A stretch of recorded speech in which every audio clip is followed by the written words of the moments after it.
Welcome to another episode of Living Well. And as you can see, I'm still in Coffs Harbour.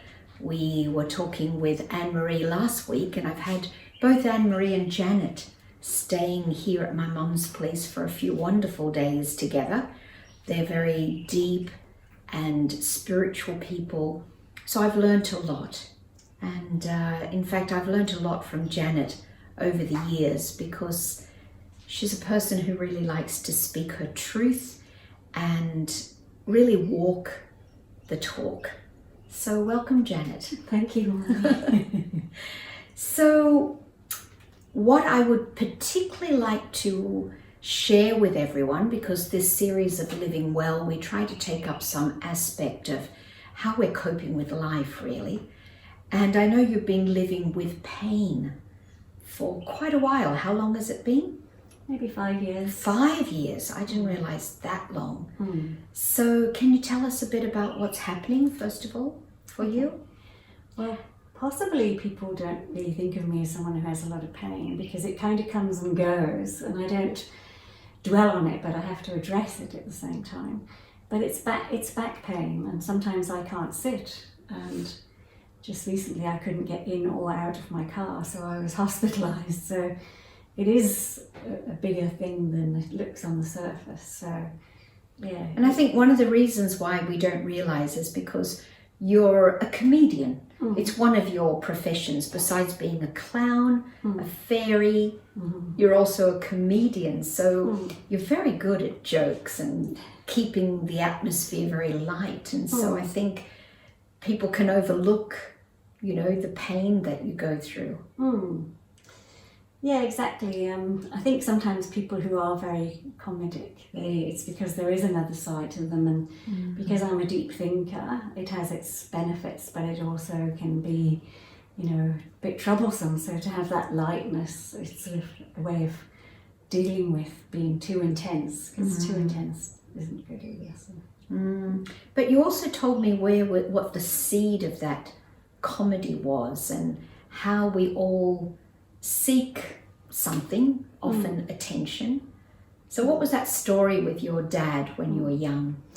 Oh, when I was younger, I always just wished that my dad would notice me. And for 4 or 5 years, he just wasn't, I wasn't aware that he was even, I just didn't get the hugs and the appreciation that I wanted from him. But once we went on holiday, and he booked 2 camping spots for us and this other family called Jan and Ian Peggs. And then suddenly he said, oh, I forgot to book a camping spots for the Coates family. What are we going to do? So I just said, oh, well, you just hang them on the pegs. And suddenly my father thought that that was so funny. And for the whole week he went around telling everyone this joke. And so like suddenly I was noticed, and that left such a deep imprint that in my mind, I always try to find jokes and funny stories, and I remember them like so deeply, because that was the way that I got noticed and I got loved. Survival. Yeah. Exactly. But do you like telling jokes? You don't seem to do it as survival. You seem to really love it. They just come in my mind all the time. Funny things. I guess it's a constantly gift. Coming in my mind. It's a gift you have. I guess so. Yeah. But it also helps to keep me light and amused, because I can be a bit intense, and so it helps. Right. Yeah, balances that intensity. Yeah. So how do you manage your pain? You were talking about living in the present and how that's really a key. Well, there's a couple of different tricks. One time when I had a midlife crisis, I had a 650 Kawasaki which fell on top of me and broke my tibia, my fibula, my ankle. And at that time I was in hospital, and I felt so sorry for myself. And I was really wallowing in this pain, which was something unusual for me. And I didn't like being such a wallower, but I also felt, you know, I have to actually address it. So I actually said to myself, okay, Janet, you're allowed 10 minutes each day to feel as whatever you want to feel. You can feel anything, but after 10 minutes, that's enough. So I practice having internal boundaries with myself, because I feel if I don't address certain things, then that makes it get even worse. But sometimes there's the feeling that these feelings are so deep that if I go into them, I might not come back. And so I don't want to be someone who wallows in stuff. So it's a very fine line for me between allowing myself to feel my feelings but not getting lost in them. So that's been one little trick, having that boundary with myself. You also don't let your pain limit your life. Like now you are, pretty much of a gypsy moving around and, I can't imagine how you're doing that when you've got a back pain. I would think that you'd want some comfort zone. Well, you see, I very much live in the moment. I don't really think about, well, I do, that's not true actually. I do think about tomorrow and what I want in the future. But when I start to think like that, I go down this spiral of heaviness and I catch myself going down that spiral. It's like a rabbit hole, and I think, I feel the feelings and I allow the feelings to come, but I don't allow myself to to wallow in them and get lost in them. So I really try as much as possible to live in the present moment, because in this moment everything's okay. Like my back's not hurting at this minute, but if I was to think, oh, am I going to be like this for the next 5 years, 10 years, it's kind of depressing. But in the moment, it's okay. So, yeah. What I've also come to appreciate and feel is a wonder about you is the way you can manifest things. Oh, okay.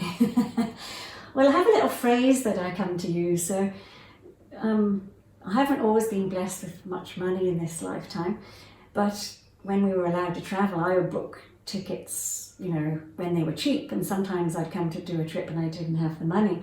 So I call on 4 things. I say, dear God, dear angels, dear universe, dear anyone who's listening. You don't leave anyone out. Because, I never know where the help's going to come from. So if I cover all those 4, and I just ask, because... Can you repeat them again? Okay, dear God, dear angels, dear universe, dear anyone who's listening. So, I read something once that it actually interferes with the laws of karma if I don't ask. So, I was always taught it's better not to ask. And so I practiced that for a long time, but it wasn't very helpful. But by asking this whole array of people, then when support comes, like my dad did help me once, but I knew it wasn't really only him. I thought, no, I asked God, angels, universe, and anyone it came who's through. Listening, and he was the one that came through. It came through him. So it's being open that it can come from anywhere. Right, right. So can you just tell us a little bit more about, if you don't ask, it's not really helpful? Can you say a bit more about that? Well, I always thought it was very good to be independent, but I read something which said that sometimes when you're a very dependent person, you have a real fear of becoming dependent. So I realised that perhaps I have a fear of dependence, and so perhaps I should practice being a little bit, that I should ask and take a bit if it comes along from here and there, because otherwise, it can be like living on an island if I'm so self-sufficient that nothing can come in, So not being dependent, not being too independent. So what would you call that balance? Well, they call it being interdependent. So I say that I'm a seed sower. So what I do is I go around, if I'm travelling somewhere, anyone who's on that route, I might say, oh, I'm coming your way. I don't mind whether they want me to go or not, but I sow seeds. And so I know somewhere along the line something will happen, but it has to be there or there or there. I don't like specifics. I like to trust, and I like to listen, and I like to look and see. Yeah. And would you then also say that you really need to be beyond expectations? I'm hearing that. Well, look, for 15 years I used to run these retreats on self-love, and I had read something once that gave 3 things that end love. So neediness, expectations, and jealousy are 3 things that end love. Neediness, expectations, and jealousy are And the 3 main things that Yeah. end love. But I added a 4th one, which is power and control issues, because it's impossible to love someone if you're trying to control them. The 2 don't go hand in hand. Very good. So, yeah, look, I have this thing that it's my job to keep love alive. And within that, I have to also have integrity and be true to the feelings that are coming up inside. And so, say 80% of the time I can generate a loving consciousness, 85%. But for that time when I can't, when stuff's coming up, when I'm feeling triggered, wounded, whatever, at that time I just have to have that love for myself. So that's my practice, just to be so kind to myself at that time. Not to judge or give myself a hard time. So in that sense, everything's kind of in the context of love. So nothing's out of the context. It's just expressed in a different way. So. I know you've been practicing Raj Yoga since how many years? 1987. 1987. So a very, very long time. But also you have drawn from a lot of other wise and loving teachings. So is that what really informs your life? Well, look, 15 years ago I was really having a hard time with Raj Yoga when my mum passed away. And at that time, a lot of stuff that I thought I'd transformed, I actually realised I hadn't, and it all just came back up again. So I realised that I had been running centres for a long time. Meditation centres. Running Raj Yoga centres, Yeah. But I realised there's a lot of other stuff that I hadn't done, and I came to think that, a car needs 4 wheels in order to operate, and 1 wheel is not enough. So I'd been putting all my energy just into the spiritual path. And I think that Raj Yoga is potentially the most beautiful spiritual path one could ever come across. However, for me, I had to look at the fact that I had mind, body, emotions and spirit. So, can you say those again? Mind, body, emotions and spirit. And so I had to do other work because there was a black hole that was not being fulfilled, that I was getting pulled outside and getting pulled into all sorts of illusions and places to try and take from. So I had to do a lot of work to actually figure out what it was within myself that was making me get pulled to all these illusionary places and things where I was trying to get something from. So then what have you brought into your life? I know the Course of Miracles is one of the things, but and what has drawn you to that? Well, at that time when I was questioning 15 years ago, can I continue on this Raj Yoga path? I have a very honest relationship with God, and I speak my mind, and I said, look, I don't know if I want to wear white clothes and live in centres. And the feeling was like that voice, well, what do you want? And I said, look, I just want to love everyone, especially all the BKs, because they're my world. And I got this really strong feeling, if you just do that one thing and you do that properly, I will turn a blind eye. If you want to have your nose pierced, I go swimming, who cares? But do that one thing, but do it properly. So I really took that on, and that's last 15 years, that's really been my passion. And, So your passion is to love. Yeah, but I see how, all the other aspects of knowledge come in. Like, I look at how does that help with that? Like, okay, the aim is to be perfect. Okay, well, let me be perfectly loving. That's a good start. So I try and make things within the context of love. What do you understand by love? Do you have a definition?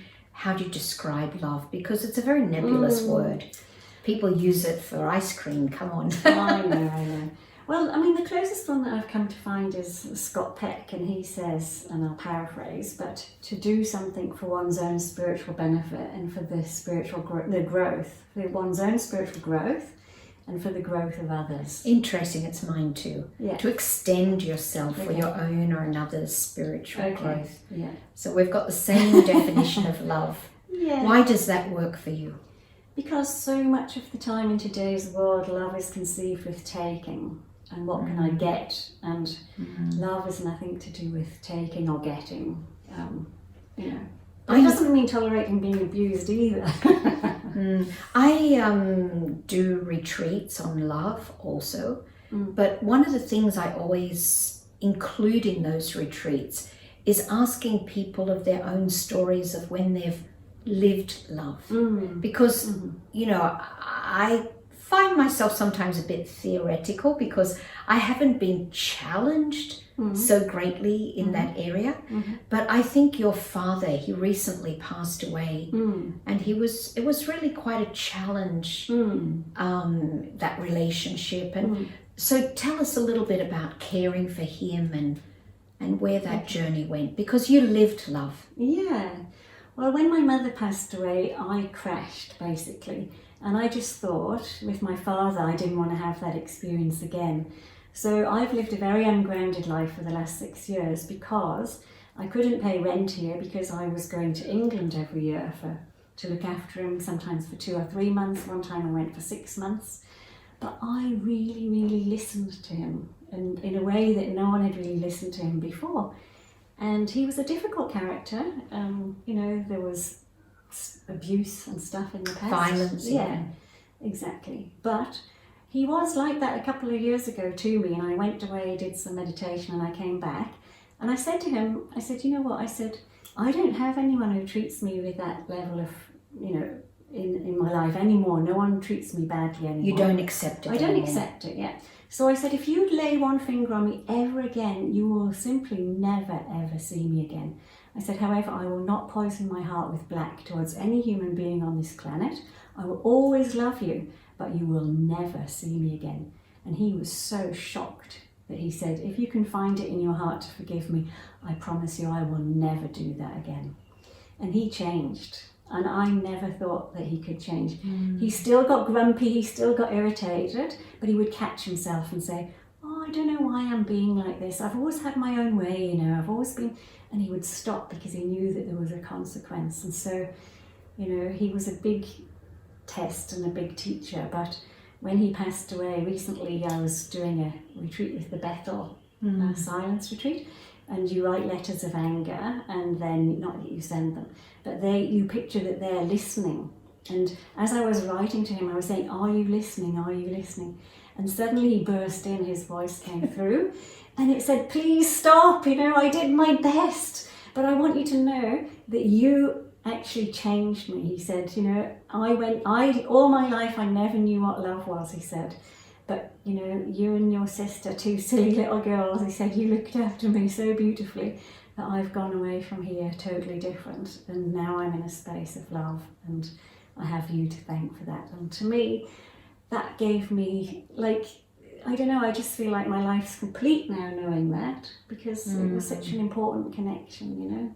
And it's very deep, isn't it, what relationships are all about? Because...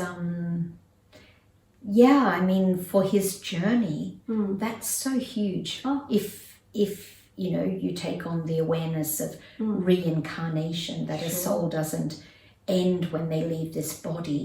So his next life will be so much more healed and informed by what love is. He's experienced it. Exactly. It's a big thing. I know.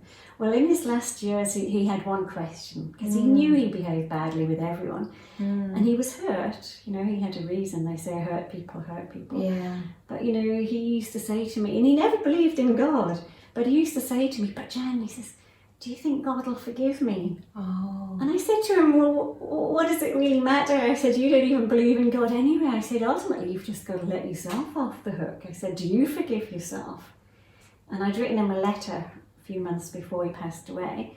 And in that letter, I'd said stuff like that about letting yourself off the hook. And it was there by his bedside table when he passed away. He'd obviously read it. Oh, wow. And those months in the nursing home, he actually came to a point where he accepted that he did his best. And, you know, that's all any of us can do. One does one's best. Someone who used to stay with me in the retreat centre, one of the retreat centres, he did something, and I said, what would God say? And he said, oh, let me think. And he came back and he said, God says he loves me very, very much. I said, he does not. But what a accurate reply. I mean, as if God needs to forgive, as if God ever blames. So very beautiful. Well, actually, you were mentioning the Course in Miracles. It says in there that God never forgives because God never condemns. That's right. And condemnation must come first before the need for forgiveness even arises. So. Well, we hear about this word forgiveness and blame, but I've not heard that word condemnation for many, many years. It's a very good word to be aware of, isn't it? That we condemn as if like, you know, this person's condemned. It's a very strong word. And I remember, you know, one of our friends, Denise, saying, you know, there's only 4 things that are against the law: murdering, raping, stealing, and lying. And she said, if someone's not doing one of those 4 things, you don't have a case. But we condemn people, you know, really out of order. We couldn't even condemn them in a court. And yet in our heart, we condemn them. Well, I guess it's like, avoidance of taking 100% responsibility for everything that is going on within me. I'm generating it. So it's a good excuse, unless I want to actually own that fact. It's a good excuse. So my mind doesn't have the permission to dislike anyone. Yeah. But dislike comes, and I have to deal with the feelings around that. Yeah. But it's never about the other person. Yeah. Sometimes I go up to people. Once in India, there was a brother who said, that I'd left my plate on the table for a long time, and he kept repeating over and over again, "Very rude sister, oh, very, very rude sister," So I was taking my food downstairs, and I felt I'm missing out on being with all my friends. So I went to him and said, "Look, I'm really sorry, but my job's to keep love alive, but at this point I can't do that with you. So can you help me, So it wasn't like saying you did this. It was like, this is my challenge that I'm having. So please, how can you help me, Right. Oh, I'm so sorry, sister. So sorry. And we became the best of friends after that. So when I own everything, I can be friends with everyone. And it takes time. It's not a pretend thing. They can still be 5% lingering around, and if that old wound gets triggered again, it can become big again. Yeah. Because it's like being complete with people on a moment-to-moment basis, but it can become incomplete again. So it's an ongoing effort. It's a muscle. It's not a fake thing. I have to face all my feelings that come out, but they're my feelings. So. There's one more thing I want to bring up in particular, and that is, I've known you for many years. But really, I have a lot of trust for you because I find that whatever you say, I believe you'll do it. You don't say something that you're not going to do. And what I hear from you a lot in this connection is that you really take on this philosophy of karma. You really know the consequences of everything, and you know what is right. Can you speak a bit about that? Because it's something I observe in you. Okay. You're very conscious in that area. Okay. Can you elaborate a little bit? I'm not really sure if I've grasped what you're asking. Well, just that I just trust you because for example, you wouldn't stay with me and not contribute. You wouldn't take. You always give and take. And you're always conscious of kind of balancing that account. And it's something I appreciate because I think relationship is about cooperation. And we enjoy giving. And we like things to be balanced. But I just find that you've got a very clear awareness of that. Is it not true, or am I? I think what it is that I believe that life's about giving and receiving blessings. Right. And so when I was in it. Darwin, I was in the facility for the quarantine, and I got chatting to these people, and I said to them, we got onto this topic about giving and receiving blessings. And I said, there's so much goodwill when you have good feeling for someone, and we can do a lot just through our giving blessings. And the next day I was rushed in the ambulance with my back, and they said, "Oh, that nice lady, she's gone. Let's send her some blessings." Oh, beautiful. They were complete strangers, but they took it on, Okay, so what I'm hearing is it's not so much that you use any awareness of that word karma, but you use this awareness of blessing. So if you are staying with me and I feel that it's very, give and take in a very beautiful way, then I will naturally have blessings. I won't feel, if she comes, then, I have to do this and that. But it's blessings. It's very beautiful. Yeah, thank you for that. That's okay. See, I learn a lot from this girl all the time. Well, I'm not very good at understanding what people are asking me sometimes, so I'm a bit nervous doing these sort of interviews. Yeah. But I can think in stories. Yeah. So when I can understand the story behind it or something. Yeah. Because I just feel my intellect, I get a bit overwhelmed with theory and intellectualization. And so that's why I would really fear in the past to do something like this, because I could get stuck. But because I know I can be honest with you. Yeah. And she's doing great, isn't she? And before we end, I'd really like you to do a little meditation with us, because you have been a meditation teacher for many, many years. So can you just take us into a beautiful feeling? Okay. Whatever you choose. Okay. So just sitting and being relaxed in my body, allowing myself to feel comfortable in the chair. And whatever it is that I'm feeling, I allow it to be there completely. I have the awareness that nothing is good or bad or right or wrong. It just is what it is. So perhaps I invite you to see whatever feeling is coming up for you at the moment, and perhaps just name that feeling and sit with it. And if it's a beautiful feeling or a good feeling, I can sustain it. And if it's not something that I particularly like, can I befriend it? Can I let it be part of who I am? Because there's many, many parts to me. And my joy comes from allowing myself to embrace all parts of myself. None of them are good or bad, they just are. And can I sit with myself and hold myself in a space of kindness? What does it feel like to just allow myself to be okay with myself however I am, whatever I am? And perhaps in that feeling of acceptance and allowance, a gentleness and a softness arises, and life just feels nicer when I'm just nice to myself.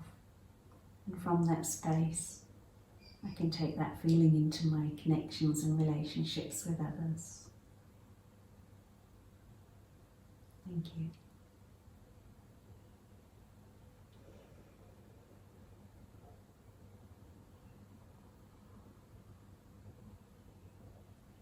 Well, I think we're all feeling nice. Thank you so much. I've enjoyed this so much. I have Janet, too. It's really. And what I like about this series is, really showcasing all my wonderful friends because they're so real.